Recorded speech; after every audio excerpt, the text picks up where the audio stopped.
Hey guys, welcome back. We got ourselves a Jeep Wrangler Rubicon, an '07 here today, and we're gonna be changing out, where is it?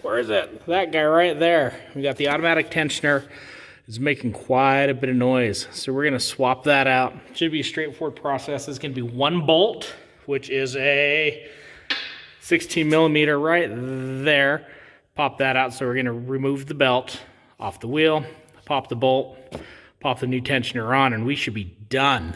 I'm gonna see if I can get you set up here so you can actually see what I'm doing, but no guarantees.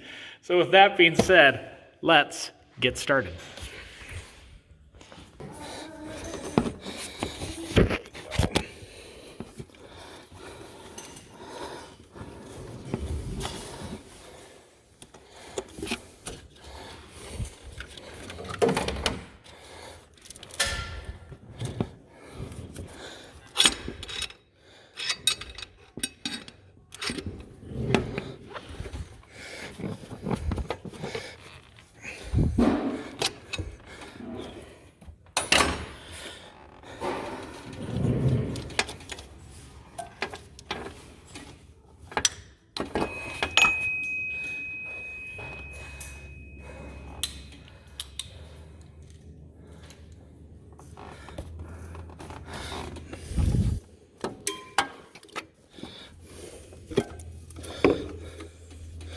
It'd be a lot easier if someone didn't have, like hydraulic power steering and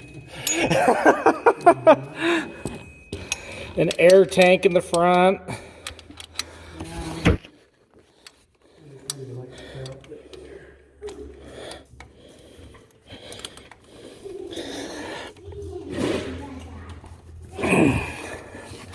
Go.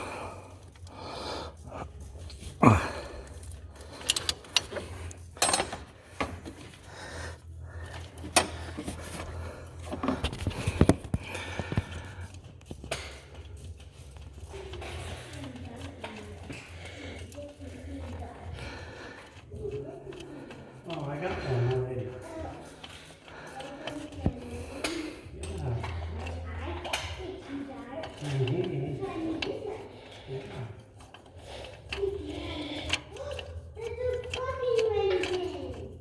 What?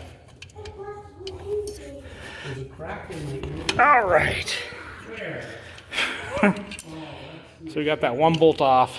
Just sits in the engine like that. I'm just talking to my phone. You're okay. So we just got the one bolt off. It just sits in the engine like that. Just want to pull that out. When we put the new one on, you'll see we got the alignment pins there. Swap the bolt over to the new one. You got the alignment pins on there, and we're just going to torque that bolt down, get them tight. And if we look, the old versus the new, they are identical, except for one's not broken. Let's get rid of the broken one.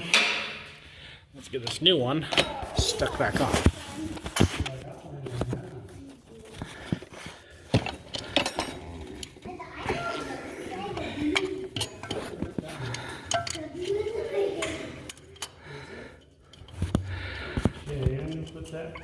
Just can get that bolt started a little bit by hand. Just got that bolt started by hand. You can see here from the top where that sits. So we'll get that kind of screwed down and then give it a torque.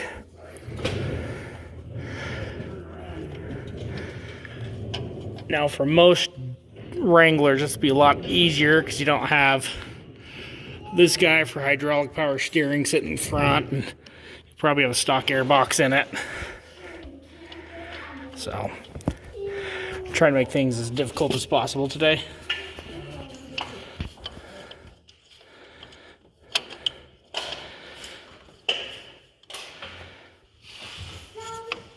Okay, so now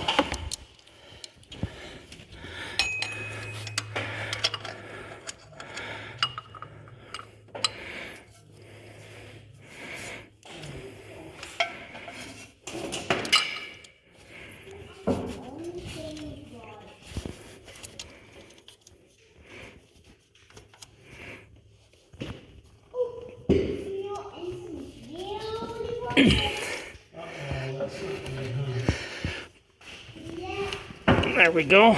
It's good and tight. Factory spec, whatever you want to call it. And then we just need to put our belt back on. And there we go, we got the belt put back on. Now, one thing to note when you're in there, on the back of this idler pulley, when you go to take it off, there's 2 holes.